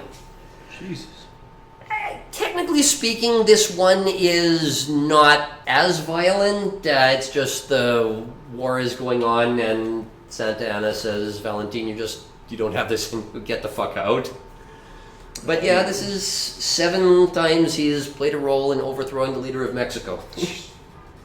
At least he hasn't switched parties this time. He's still liberal when he's overthrowing the liberals, so I guess that's something. But after Veracruz falls, Winfield Scott starts his campaign to march on Mexico City. Now, Arthur Wellesley, the Duke of Wellington, the guy who beat Napoleon, he calls this campaign unsurpassed in the military annals, and says that Winfield Scott proved himself to be the greatest living soldier as a result of this campaign. If you know a little bit about Civil War history, I think his reputation is unfairly tarnished, but again, I don't have time to go through that rabbit hole right now. As a bit of an interesting side note, remember how I said all of these famous military figures from American history make a cameo here. Oh yeah. Commodore Matthew Perry, the guy who shows up in Japan's harbor with gigantic gunboats, he is just basically attacking every port on Mexico's Atlantic coast while this whole thing is going on. But anyways, en route to Mexico City, Winfield Scott has a few major battles, but I'm going to talk about 3 of them here. First, there is the Battle of Cerro Gordo in April. Now, this is sometimes called the Western Battle of Thermopylae. Now, if you've ever watched the movie 300, you know that the story of Thermopylae is 300 Spartans standing shoulder to shoulder in a very, very narrow mountain pass, and the much more numerous Persians unable to get through.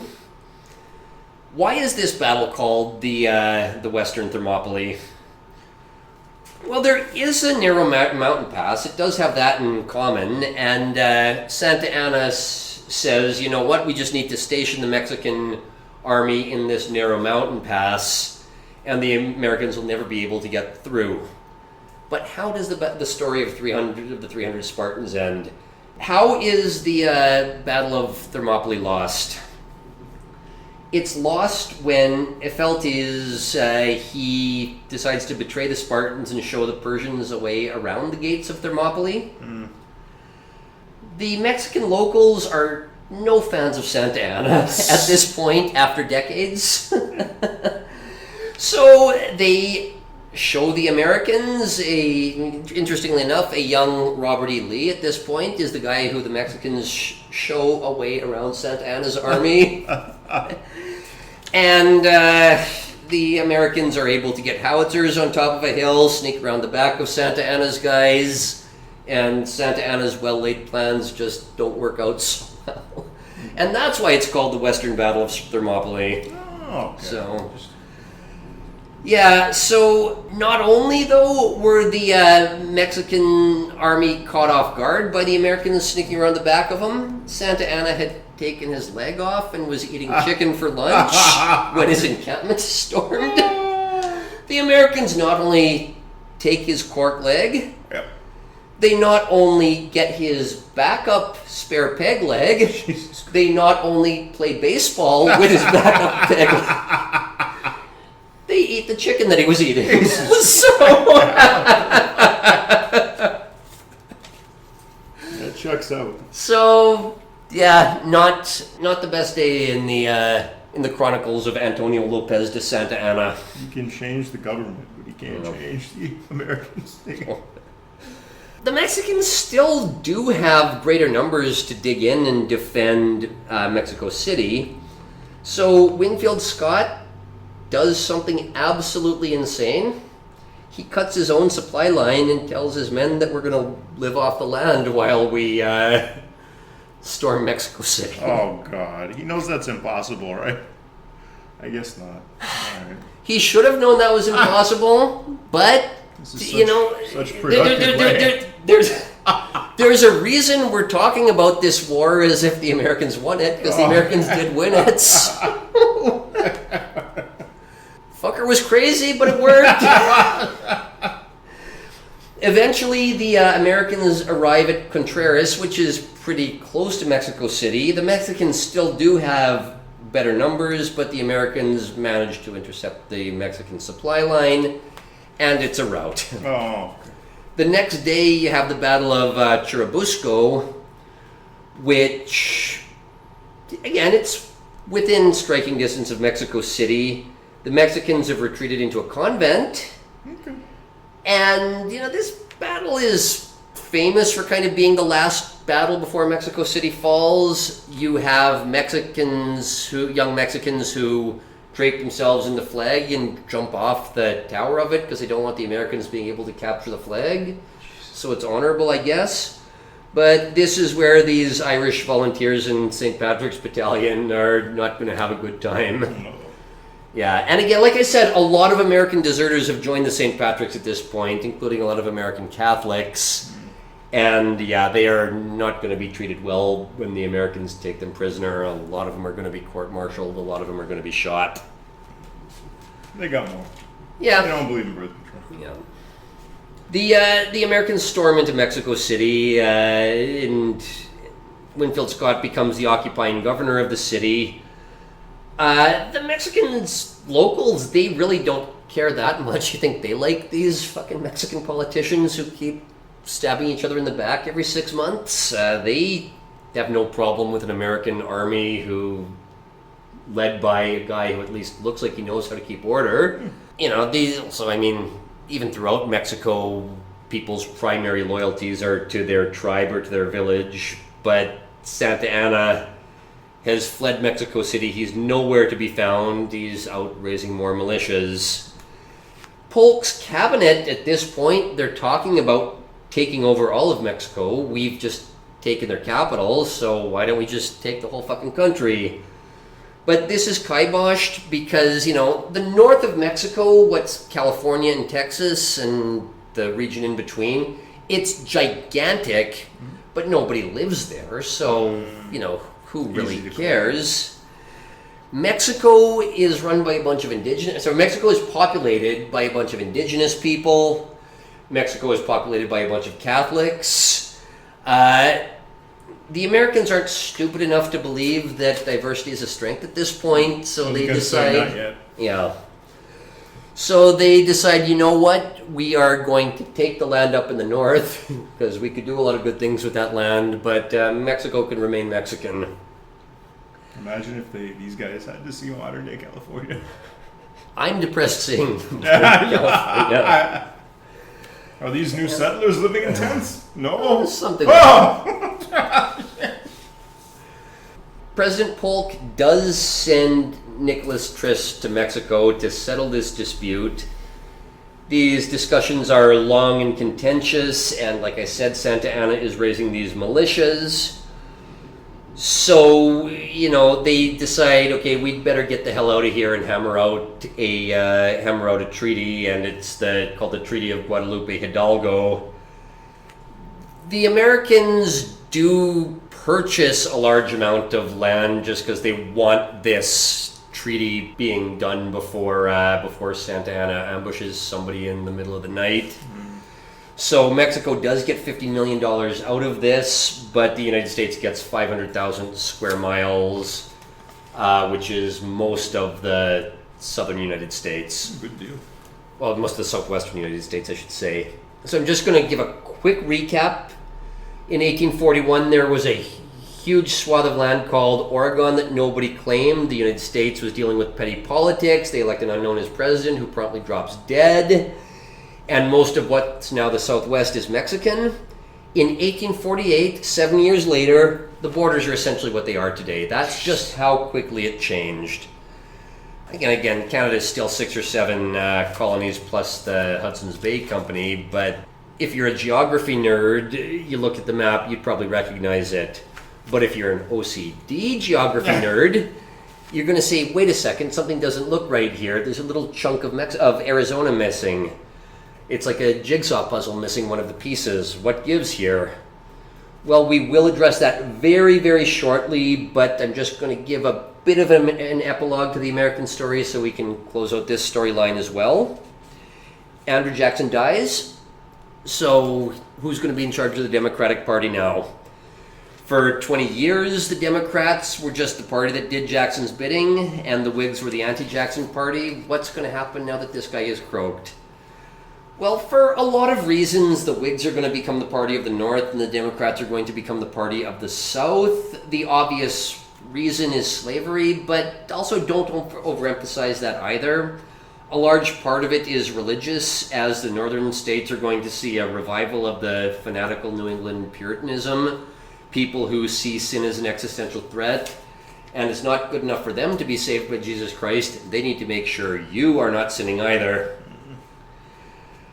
Also, they fucking hate the Catholics. That's going to play a role later on. The Democrats become the party of the denominations who just want to do their own thing and go to heaven. This includes the denominations who are in the U.S. South, as well as groups like the Lutherans who later move in from Germany when the Germans start immigrating to the States. You know, there are certain, let's say, demographic groups today that make it a hot button topic to mention the role of the Catholics and the Jews in the Confederacy. But that's a story for another day. In 1848, Zachary Taylor gets elected as a Whig, on popularity after the Mexican War, since he's a hero. James K. Polk, he actually famously doesn't run for re-election. It's one of the things he's known for, saying that I'm going to accomplish everything I want in one term and I'm not going to run for re-election. But he is a Democrat. The Democrats have their national convention and they nominate a very, very, very pro-Southern candidate named Lewis Cass, who has his eye on all of this newly acquired territory from Mexico, which doesn't fall under the Missouri Compromise. Martin Van Buren, who is again Andrew Jackson's original vice president, he is from New York, and he says he actually walks out of the Democratic National Convention because he says, wait a second, we're supposed to be the party of Andrew Jackson, we're supposed to be the party of our dear leader. What the hell are we doing becoming a party of Southern expansion? So we're going to leave the American story there. Spoiler alert, the next decade, slavery might become a slightly contentious issue in American politics. So we're going to close this whole thing by ending Santa Anna's storyline, because that's going to make a good ending for this. After the loss of the Mexican-American War, Santa Anna is not necessarily blamed. In fact, his image is somewhat restored for being a guy who double-crossed the Americans and fought for his country. But politics is becoming a shit show, so he leaves the country again, this time on his own volition, but he ends up in Colombia after a couple stops. And Mexico descends into even more chaos. And there's starting to be some appetite for an emperor again. Remember in our last episode, they already tried an emperor, they put him in front of a firing squad, but a couple decades later, we've tried everything else. We can't make this goddamn country work. Let's try an emperor again. They send for Santa Anna, saying, look, we want to get a European emperor, and we need somebody who can keep the country in line while we figure out how to reorganize things. And Santa Anna says yes, and comes back in 1853 as a conservative again. And what does he do? He immediately reneges on his promise to just be in power for a year while we straighten things out. They do give him emergency dictatorial powers, so what does he do? He bans newspapers, he bans a bunch of the arts, he executes a bunch of his enemies, he exiles a bunch more of them. In fact, it comes back to bite him in the ass in the end that he exiles these people but doesn't kill them. But more than anything else, you know what he does? He says, do you think I left all my illegitimate children in Colombia to come back and just give my power to some inbred European royal? No, fuck, I'm not doing this.